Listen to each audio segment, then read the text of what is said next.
What is going on, guys? My name is Landon. Today I'm bringing you guys yet again another video, and for today's video we're going to be talking about EU versus NA versus EU when it comes down to Call of Duty, because it seems after one tournament, that's the thing to kind of keep in mind, it is one tournament, that the EU, or Europe, just in general, the Call of Duty scene for Europe, has slightly improved, or maybe the NA has downgraded. Is it seeming that potentially we could be seeing a change of ranks when it comes down to regular Call of Duty matches? When I say the changing of ranks, that doesn't necessarily mean that I'm saying that NA is going to become second, EU is going to become first. That's not what I'm saying at all. But we could potentially be seeing, and it's the hard part because I'll be talking about this throughout the video, that we only have one tournament to go off of this. But it is, in some way, speculation. It is something that we can go back and look at and say, you know what?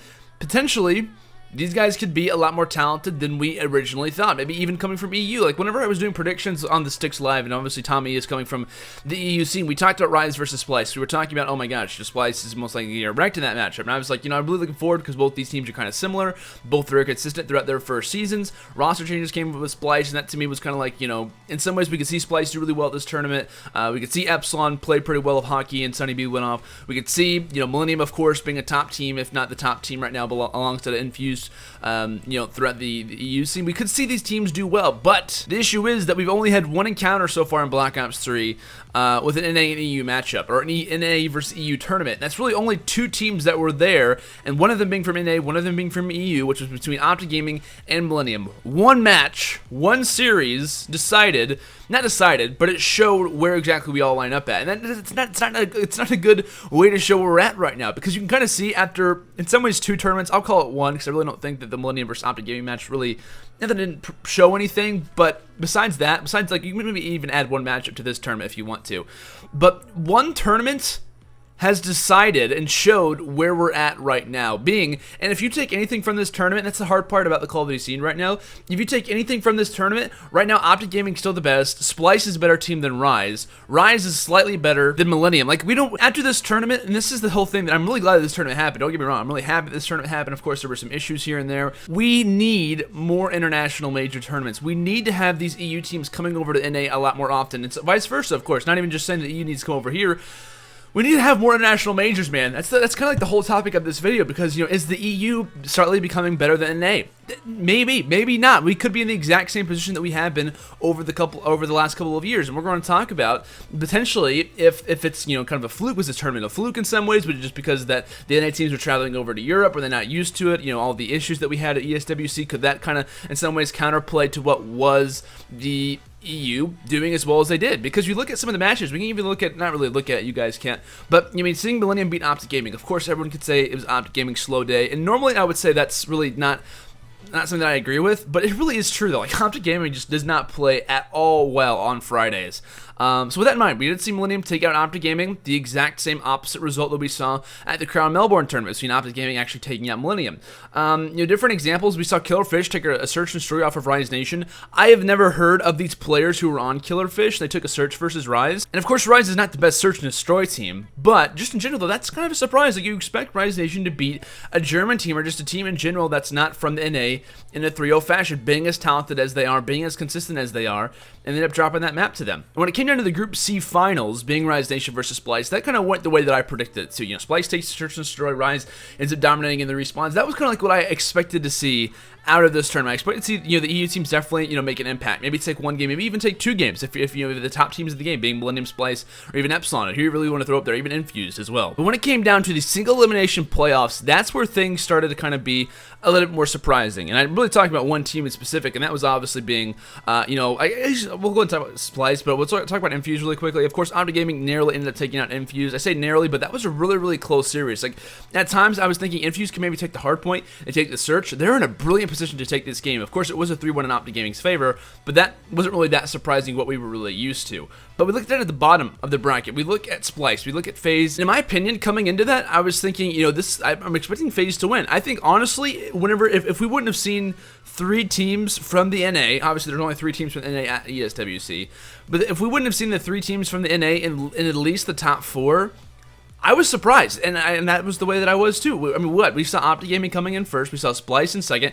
That was not at all what we predicted, and of course, after FaZe ends up losing to Splyce, which was a major shock to me personally, not because FaZe isn't a good team. I'm not saying that FaZe directly should have beaten Splyce in a 3-0 fashion. Honestly, I was predicting that one to be like a 3-1 in favor of FaZe, but in general though, you look and you're starting to see Splyce, who's a newer team. No one really predicted Splyce to do this well throughout the tournament. I think everyone, their eyes were directly on Infuse. They were directly on Millennium, maybe Splyce as well, but for the most part on those two teams, maybe even LDLC, who have started off this regular season undefeated coming into this tournament. But a newer team in Splyce, I think they're only like 2 weeks old coming into this tournament. They haven't really been together for that long, and it's not like a one-player trade.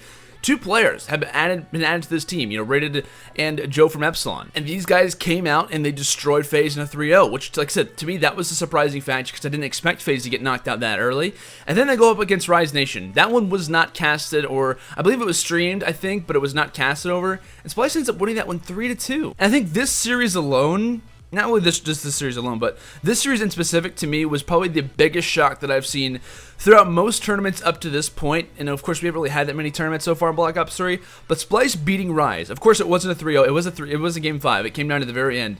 That right there goes to show that specific semifinal, that specific match, that specific in general series goes to show that we need more international major tournaments because, like I said, at this point, who ranks where? I saw a Reddit post the other day, talking about who are the top teams in the world right now.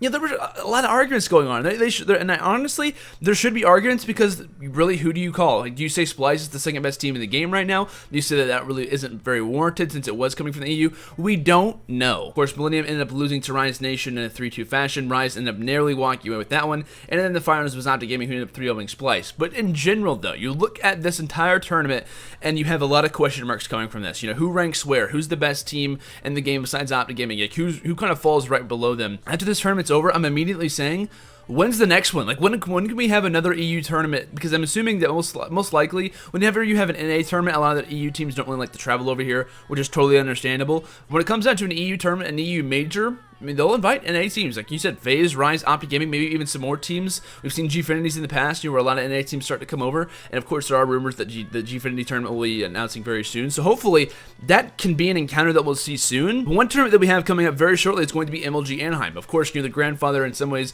of Call of Duty events. And EU teams are saying, we want to come over. We want to compete at this tournament. But I believe they're going to be defining through the open bracket. And in some ways, I totally understand where MLG is coming from, wanting to have the NA teams in the regular group play because the EU teams indirectly aren't, like, not that they're not supposed to be here, but they're not going to be as respected because of the format that they already have for the NA teams being in the Call of Duty World League. And I can understand that totally.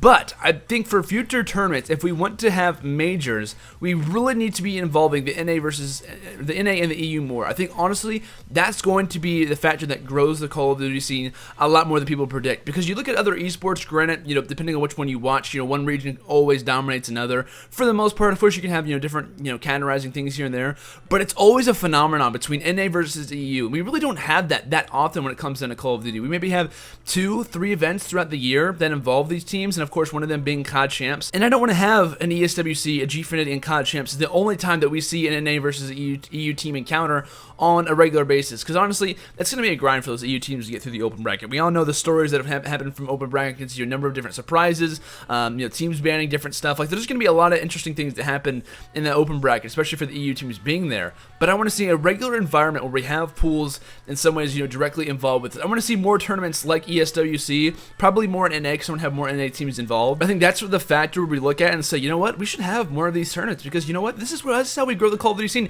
And maybe even in the past, it wasn't a good idea to do so because in some ways, the NA team or the NA squads normally dominated over the EU teams. But we've seen in the past little moments here and there. We've seen one little example that I always think of whenever I think of NA teams and EU teams versus one another. And of course, you look at different placings here and there, but look at one tournament in specific. MLG Anaheim, I think it was 2014 back in Ghosts. TCM ended up finishing 3rd in that tournament, I believe, right behind Optic Gaming, right behind Evil Geniuses, and that roster consisted of Marky B, Gunshi, Moose, and PD. Of course, everyone knows of Gunshi, kind of in some ways retiring, but a lot of these guys are still involved with the Call of Duty scene. These guys are still playing. Marky B, especially being on Infuse right now, top team in the game. These guys are still here. It's not like these guys have departed. This isn't like the old EU teams that are not formed anymore or haven't really been playing for a long time. These guys are still competing and still being at the top of their game, and I want to see EU teams more involved. So if you were to ask me, are the EU teams getting better? I definitely think so. I definitely think that this tournament was not a fluke. Of course, it is in Paris, it is in France, it is in some ways having the the cheer of the EU crowd. That can definitely bring in and have a little bit of an impact when it comes down to the matches.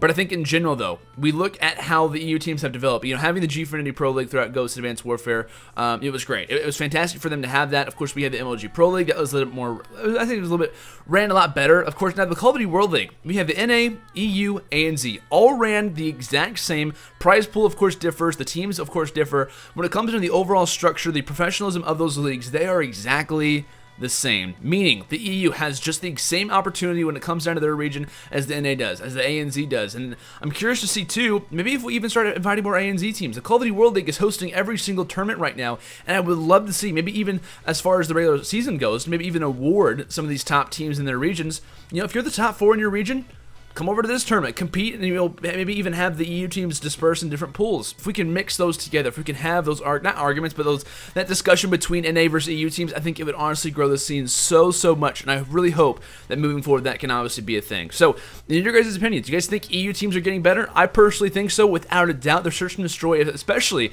looks fantastic. We talked about the amount of Search and Destroys that they took. Splyce's performance seems like no matter what the scene is, CSGO, Call of Duty, FPSs, they just kind of thrive in that that one life round type of situation. Search and Destroy, and so I know CSGO doesn't call it Search and Destroy, obviously, more casual and stuff like that. So, yeah, guys, that's gonna do it for today's video. If you guys did enjoy, make sure to leave a like and also make sure to subscribe for future content. Like I said, let's continue this conversation down in the comments. Your guys' thoughts on what I talked about the EU teams versus the NA, and maybe how we can, in some ways, have tournaments later on in the year with more of this, international battles. I would love to see that. So, thank you so much for watching this video yet again. I will see you all later. Have a fantastic day, and until next time, peace out.